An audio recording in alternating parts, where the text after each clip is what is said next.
গুৱাহাটীৰ ঐতিহাসিক লতাশিল খেলপথাৰৰ কাষতে অৱস্থিত প্ৰায় 90 বছৰৰ পুৰণি এই বঙলাটো। এই বঙলাটোৰ বাট চৰাইদি এদিন ওলাই আহিছিল যশস্বী বোলছবি পৰিচালক ব্ৰজেন বৰুৱা, নীপ বৰুৱা, বিবন বৰুৱা, খ্যাতনামা গীতিকাৰ, সুৰকাৰ, সংগীত পৰিচালক, গায়ক ৰমেন বৰুৱা আৰু তেওঁৰ ভাতৃ গায়ক দীপেন বৰুৱা। আজি মই এনেকুৱা এখন ঘৰত বহি আছোঁ, যিখন ঘৰত জন্ম হৈছিল কেইগৰাকীমান স্বনামধন্য শিল্পীৰ।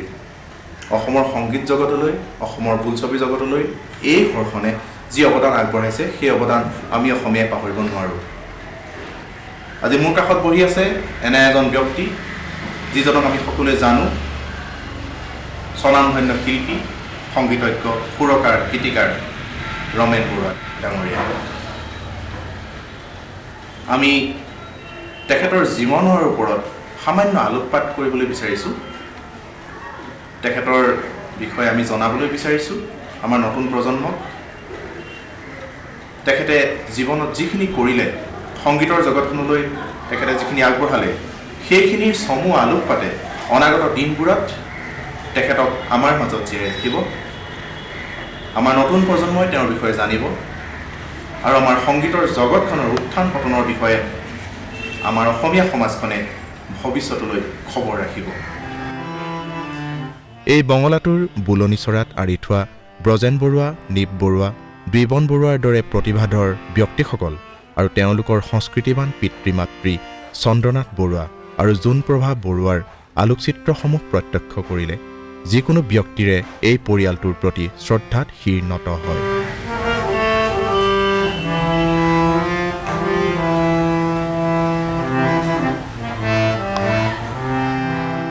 অভিনয়ৰ পীঠস্থান, সুৰৰ দেউল স্বৰূপ এই ঘৰখনৰ আন এজন সুসন্তান ৰমেন বৰুৱাই বিগত 5টা দশক ধৰি অসমৰ বোলছবি সংগীতৰ জগতখনলৈ স্বৰ্ণযুগ অনা বুলি প্ৰায় প্ৰতিগৰাকী ব্যক্তিয়ে অকপতে স্বীকাৰ কৰি আহিছে। তেওঁলোকক মানে সংগীত পৰিচালক নহয়, সংগীতজ্ঞ বুলিয়ে কওঁ মই একচুৱেলি। ব্ৰজেন দা আৰু ৰমেন দা, ব্ৰজেন দাটো অকালে ঢুকালে, গম পালে, বেছি নাপালোঁ মই গানৰ পিছত। আজিলৈকে পাই আছোঁ আৰু বুজিছোঁ আৰু তেওঁলোকৰ কিমানখিনি সত্তা, সংগীতৰ শিল্পী সত্তা আছে আপোনালোকে গম পাইছে, ৰাইজে গম পাইছে। মই তেনেকুৱা আৰু প্ৰতিটো প্ৰভাতেই ৰমেন বৰুৱাদেৱৰ হৃদয়ত স্মৃতিৰ পবিত্ৰ মাদকতা সানে। বোলছবি সংগীতত বৰগীতৰ গৰিমাময় ৰূপক উপস্থাপন কৰাটোৱেই তেখেতৰ পৰম্পৰাৰ প্ৰতি অমল শ্ৰদ্ধাকে পুনৰ দোহাৰে।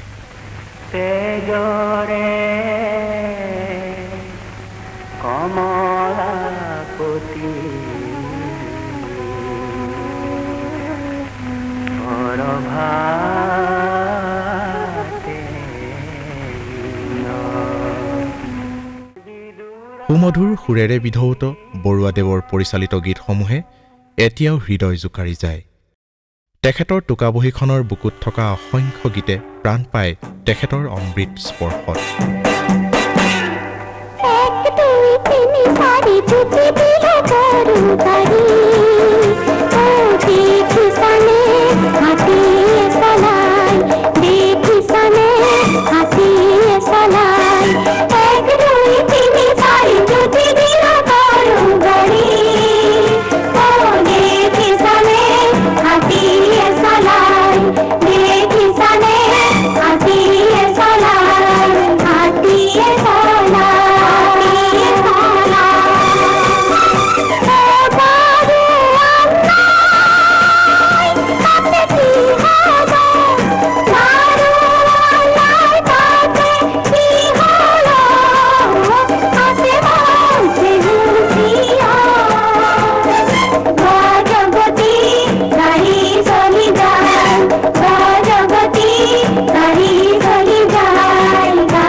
স্বনামধন্য গীতিকাৰ, কবি কেশৱ মহন্তদেৱৰ দৰে ব্যক্তিৰ অপূৰ্ব সৃষ্টিৰ বহুবোৰ গীতত সুৰাৰূপ কৰি বৰুৱাদেৱে যুগান্তৰ আনিলে।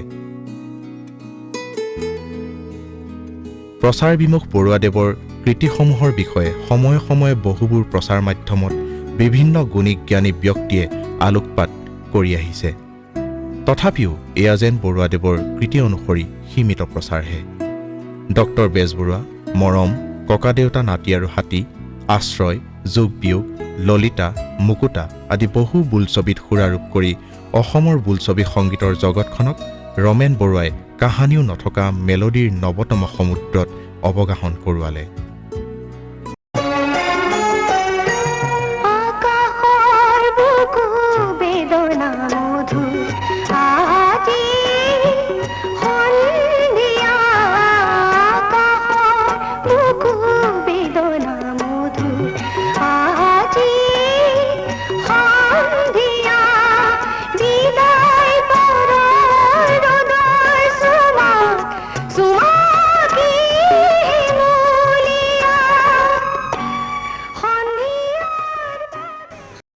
ৰমেন বৰুৱা অসমৰ এজন লব্ধ প্ৰতিষ্ঠ সংগীত পৰিচালক, সংগীত শিল্পী। তেখেতে নিজেও গানো গায়। ৰমেন বৰুৱাৰ সুৰ আচলতে ক'বলৈ গ'লে আমাৰ অসমৰ মাটিৰ গুণ থকা সুৰ। মই বৰ গৌৰৱ অনুভৱ কৰোঁ যে মোৰ এখন ছবি, কাৰণ ৰমেন বৰুৱাই মই অভিনয় কৰা কেইবাখনো ছবিতো সংগীত পৰিচালক হিচাপে, সংগীত নিৰ্দেশক হিচাপে, মিউজিক ডাইৰেক্টৰ হিচাপে কাম কৰিছে, মিউজিক দিছে।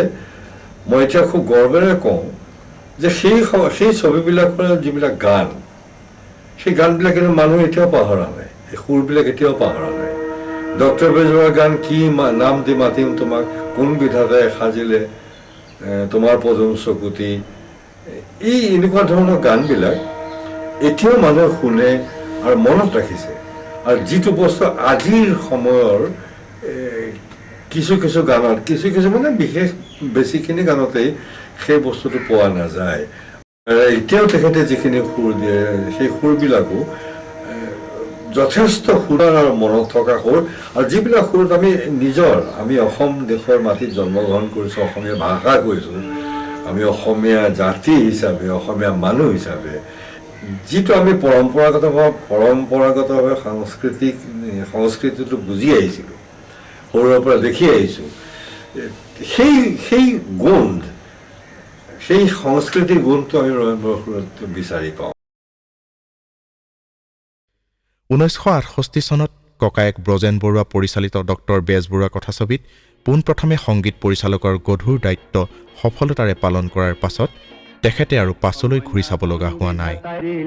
তোমাৰ পদুম চকুতি চমক নীলা বিজুলীৰে গোলাপ কোমল পাহিতি, এই চমকৰ ভমক লাগি দহি মৰে মন্ত্ৰী মইনা, কোন বিধাতাই সাজিলে তোমাৰ পদুম চকুতি, মইনা কোন বিধাতাই সাজিলে তোমাৰ পদুম চকুতি। ধ্ৰুপদী সংগীতৰ ক্ষেত্ৰখনতো বৰুৱাৰ গভীৰতাৰ কথা কেইবাখনো বোলছবিৰ গীতসমূহে প্ৰমাণ কৰিছে।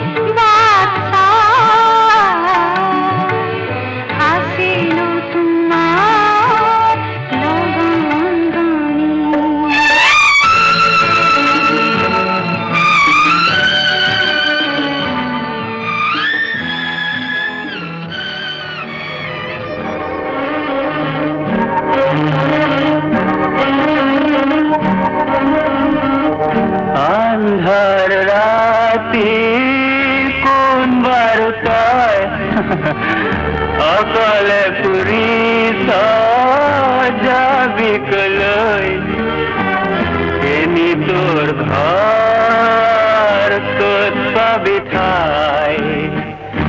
আন্ধার রাতি কোন বারতায় অকলে পুরি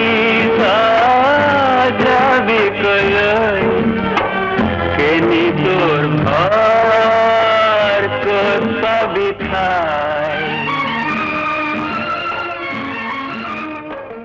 বৰ্তমানৰ যিখন সংগীতৰ পৃথিৱী অসমীয়া তাততো উত্থান পতন দেখা গৈছে বহুত। এতিয়া কোন দিশে গৈছে সেইটো অনুধাৱন কৰিবলৈ যথেষ্ট জটিল। আপুনি এই সম্পৰ্কত কি ক'ব বিচাৰে বাৰু? এইটো অকণমান কোৱাটো অসুবিধা আছে, কাৰণ এটা সময়ত সলনিটো চেঞ্জটো আহিবই, কিন্তু সেইটো ভাল ধৰণে আহিলে ভাল লাগে। এতিয়া আমাক বহুতে প্ৰশ্ন কৰে শ্ৰোতাই যে আগৰ গানবোৰৰ নিচিনা আমি ৰস নাপাওঁ কিয় আজিকালি। এতিয়া কৰিছে কি ডেকা ডেকেৰীয়ে নাচিবৰ কাৰণে এটা ৰিডিমৰ ওপৰত বেছি জোৰ দিছে। অসমীয়া গীত, অসমীয়া বুলি নহয়, ভাৰতীয় আমাৰ যিটো সংগীত এইটো হৈছে মেলোডি প্ৰধান। ৱেষ্টাৰ্ণ মিউজিকটোৰ তেওঁলোকৰ ৰিডিমৰ ওপৰতে নাচন বাগন ইমান আছে আহি যায়। আমাৰতো মেলোডি নহ'লে আমাৰ শ্ৰোতাই দুদিন অকণমান শুনিব হয়তো, মেলোডি থাকিলে সেই গানবোৰ চিৰস্থায়ী হয়। মানে লিৰিক মানে গীত লিখনিটো কৈছোঁ, সুৰৰ কথা মই বাদ দিলোঁ। মই এটা সুৰ দিলোঁ এটা গীতত, গীতটোৱে কি ক'ব খুজিছে লিখকে মানে গীতিকাৰে, সেইটো বুজি পাই মই সুৰটো কৰিব লাগিব। এনেই এটা সুৰ কৰি দিলে নহ'ব। কোনোবাটো হয়তো দুখৰ কিবা আছে তাত, কোনোবাটো হয়তো সামাজিক কিবা ঘটনাৰ লগত যিহেতু গীত আছে, গতিকে সেই ধৰণে চিন্তা চৰ্চা কৰি আৰু গীতবোৰ যে এতিয়া শুনে বেয়া হয় কিন্তু সত্য কথাটো ক'বই লাগিব। মোকো বহুতে গীত কিছুমান দি গৈছে, কিন্তু কিছুমান গীত বুজিয়ে নাপাওঁ, অদ্ভুত শব্দ কিছুমান দিছে। আৰু সেই গীতৰ কথাখিনি কথাই সুৰে মানুহৰ হৃদয়ত অকণমান মাৰিব জোকাৰণি, তেতিয়া মানুহে সেই গীতটো বেছি ভাল পায়, নহয় জানো? গতিকে আগৰ গীতবোৰ মানে এইটো মোৰ ধাৰণা, আগৰ গীতবোৰৰ এতিয়া গীতিকাৰে যিবোৰ গীত লিখি দিয়ে তাত যেন এটা সুৰ হৈয়ে আছে এনেকুৱা লাগে দেখিলে।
এতিয়া কিছুমান গীত দেখিছোঁ, কৰিছোঁ তেনেকুৱা গীতো, কিন্তু সেইটো আমি জোৰ কৰি কৰিবলগীয়া হৈছে।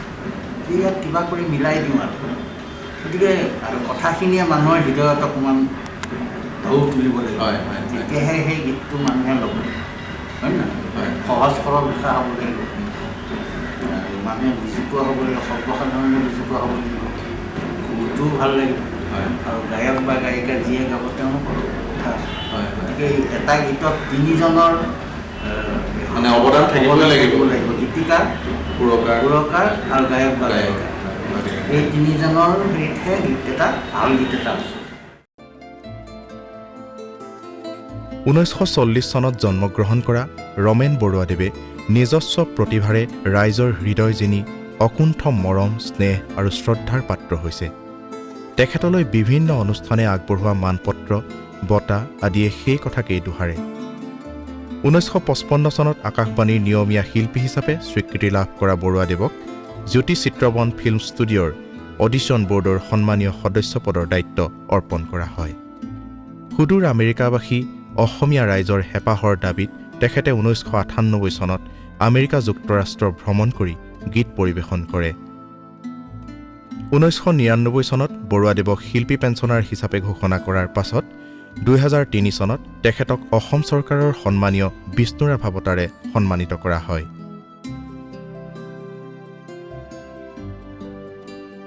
ছাব্বিছখন অসমীয়া বোলছবিৰ সংগীত পৰিচালক ৰমেন বৰুৱাদেৱ এতিয়ালৈকে সৰ্বাধিক অসমীয়া বোলছবিৰ সংগীত পৰিচালক হিচাপে সুখ্যাত। লগতে তেখেতে 2খন বাংলা বোলছবিৰ সংগীতো পৰিচালনা কৰিছে। 4খন তথ্যচিত্ৰৰ সংগীতৰ দায়িত্ব লোৱা বৰুৱাদেৱে 5খন অসমীয়া বোলছবিত কণ্ঠদান কৰিছে। সেই কথাছবিকেইখন হৈছে স্মৃতিৰ পৰশ, মাক আৰু মৰম, লাচিত বৰফুকন, আমাৰ ঘৰ আৰু লখিমী। বৰুৱাদেৱৰ গীতৰ মাজত অসমৰ মাটিৰ কেঁচা গোন্ধ অনুভূত হয়।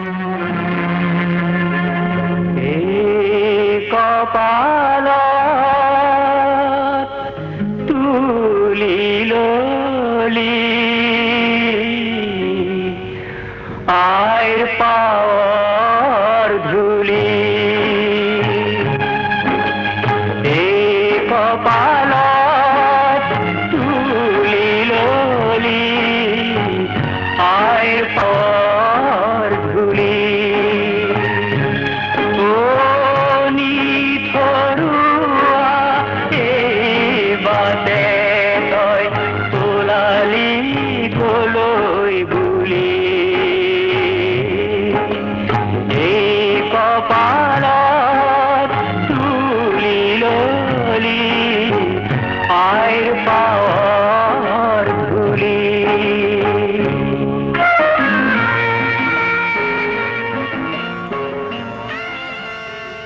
ৰমেন বৰুৱাৰ ভাতৃ দীপেন বৰুৱাও অসমৰ সংগীত জগতৰ এটি উজ্জ্বল নক্ষত্ৰস্বৰূপ। ৰমেন বৰুৱাৰ গীতবোৰে যেন প্ৰাণ পাই উঠে দীপেন বৰুৱাৰ যাদুকৰী কণ্ঠত। ভাঙি দেখিলো কবিৰি বগাই চিঙিলো কোন হাঁহিয়ে পাহিব নৰিয়া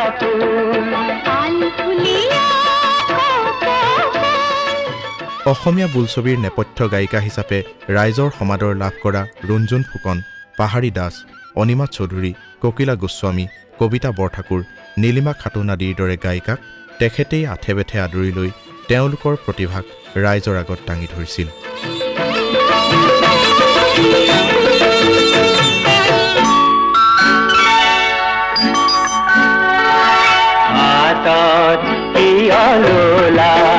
পিছলি জানো পৰে জানো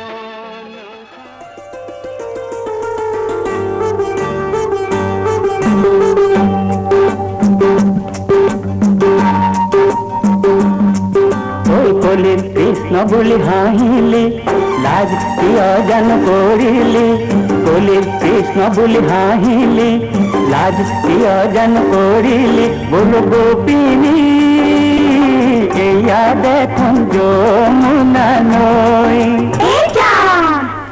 এয়া চোন কলিয়া কদমৰে কদালে তাতে লুকাই লাজতে বুকু মাজতে মোহন বাহি বাজে দেখোন ৰৈ ৰৈ বাজে দেখোন ৰৈ ৰৈ ৰৈ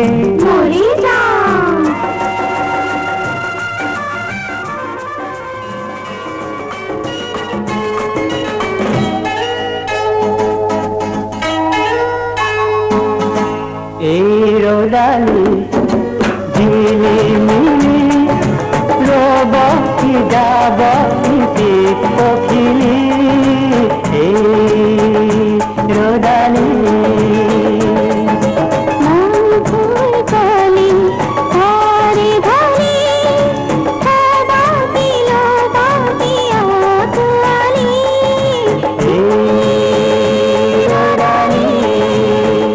ব্ৰজেন্দ্ৰহঁত থাকোঁতে বেলেগ আছিলে। আমাৰ ঘৰত এটা সন্ধিয়া সন্ধিয়া সদায় গীত মাতৰ চৰ্চা হৈছিল। মই যেতিয়া অকলে সংগীত পৰিচালনা কৰিবলৈ ল'লোঁ তেতিয়াৰ পৰা আজি এই মুহূৰ্তলৈকে মই কিন্তু এটাও গান ঘৰত কৰা নাই। এই জোৰপুখুৰী পাৰৰ সেই নিউ ইয়ৰ্ক প্লেয়াৰ্ছৰ ঘৰটো, সেই চণ্ডী ফ্লুট হাৰমনিয়ামটো এতিয়ালৈকে মই যিমানবোৰ ছবিৰ গীত কৰিছোঁ, অনাতাঁৰৰ গীত কৰিছোঁ বা সৰ্ব কেছেট চিডিৰ গীত কৰিছোঁ, সেই ঘৰ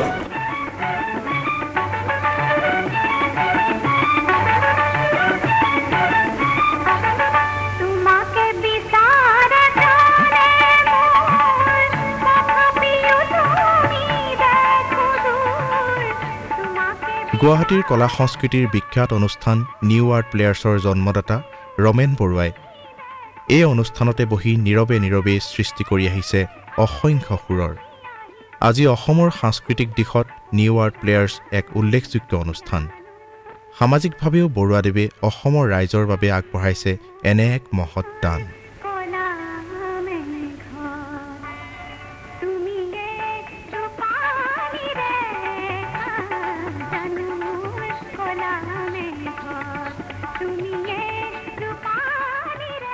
এই বৰেণ্য মহৎ শিল্পীগৰাকীয়ে সকলো সময়তে হৃদয়ত ধাৰণ কৰে সৃষ্টিৰ অমল প্ৰত্যাশা।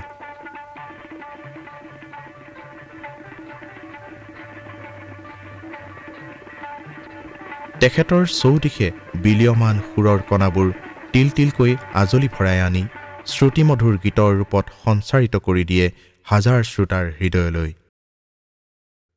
তেখেতে য'তেই হাত দিয়ে ততেই যেন বব খোজে সুৰৰ ফলগুধাৰা। তুলি নাচিলে বুকু দেখি কাৰ হৰিণী চকু নকওঁ কাকো কোৱা মানা জানা ঢৌ তুলি নাচিলে বুকু দেখি কাৰ হৰিণী চকু নকওঁ কাকো কোৱা মানা জানা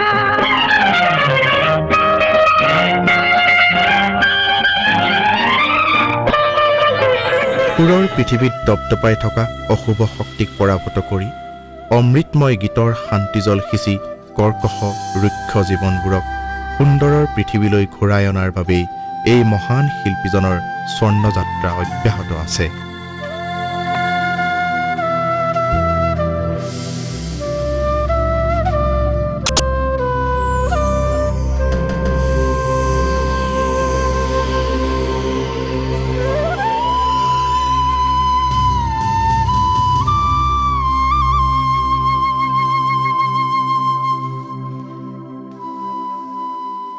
এই যাত্ৰা অবিৰত মহিমাময় আৰু গৰিমাময়।